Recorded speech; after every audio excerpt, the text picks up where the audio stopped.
You see, the war lasted for 5 years, and during that 5 years, I got married. I had a job. Then I became pregnant. In Britain, it was very, very fair. We had a ration book, and we had things you could have. Jam. If you had jam, you couldn't have something else. We all got butter, margarine, various bacon, very little meat, and we used to have to eat a rabbit, and I hate rabbit. Poor little rabbits are not for eating. People used to keep them in hutches, and they would feed their rabbits, and some people used to keep pigs in their back garden. And then we had a dried egg. We were allowed so much dried egg, and you could make pastry out of it. You could do so many things, and it made lovely scrambled eggs. Yeah. We used to have scrambled eggs, and also countries that weren't in the war would send us food, tins of food, and I remember they sent us tinned.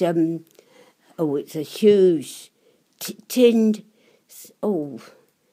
Big animal that lives in the water. A whale. Whale meat. Tinned whale meat. Horrible. I bet. Whale meat. Oh, yes. Tinned whale meat. And so we could get vegetables. Mm-hmm. The markets were open and the shops were all open, but everything was done very fairly. We had a milk ration, I think, as well. I don't quite remember. There's a lot of things I've probably forgotten. But I can remember that we used to make up such lovely things with very little, very, very little. And everybody was entitled to the same. Yeah. But the people that had money used to... I shouldn't say this for the children. Oh, no, it's okay. No, but, people that had money, the shopkeepers used to keep it under the counter. Ah.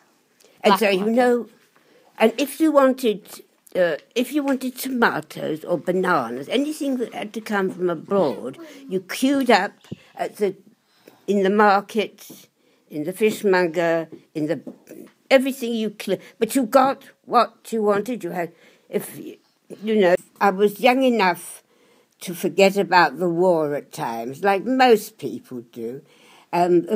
We couldn't get clothes sometimes, and when the airmen used to come down from their anti-Nazi raids from the sky, some of them would not be alive. We were always worried about our houses being bombed out, or if we had someone in the forces, if they were, if they hadn't heard from them. And of course, I can't really tell you much about that because my husband was not in the forces. So I can't really say much about it. But it's very difficult because our food, the ships that were bringing our food to us, the Germans used to bomb them particularly. So if there was a raid on the sea or whatever it is, so our friends couldn't get food to us. You see, so we had to do it ourselves. So we used to.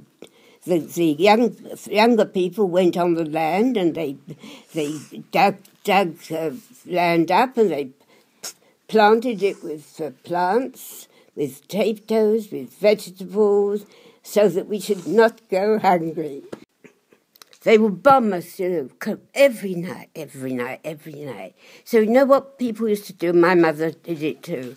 They used to make sandwiches, and they would take bottles of milk. All the family would help. We'd go down to the underground in Swiss Cottage Station, and that is the deepest underground in London. And we all used to sleep on on the platform? No, not on the lines, Right. not on the tube lines, obviously. They used to stop the trains a bit early, I think, for us, because we would all carry our bedding down, and people used to walk about, and it was very well organised, and we could come out in the morning. First thing you did was to see if your house was there. Bombing went on for a long time, but not months and months and months. It was the Luftwaffe, and all our young pilots used to go out with their aeroplanes and bomb them back. But before we got to that stage, it was terrible. The whole of the East End was... You're making me cry. Oh, sorry. So the whole of the East End. Well, when I was evacuated, I had a baby of nearly 9 months old, so I had to be a mother as well. But I was being housed by a very nice lady. She was a lady, if ever was one. She looks after me. Yeah. She looks after us. Women used to make armaments, you know. Women did work on the land. You know, they're going through all that. And now the land girls. Land girls, yeah. And, you know, a lot of very, very clever, wealthy girls were taken by that. They would love to go on the land. They liked, because before, when you get all that luxury, it spoils. I mean, you know, you've got nothing. You've got no... If you're hungry, you've got to worry about it, haven't you? When we moved over to Priory Road, moved to Priory Road, there was bomb damage there. And Bob lost his front tooth like me from the bomb damage. We used to say to him, don't climb on that bomb damage, don't climb. Tell a child, don't climb. How old was he then? How old would he be then? He was a schoolboy. Yes, bomb damage. And that's what a lot of children do. But there was nothing there that they needed to do.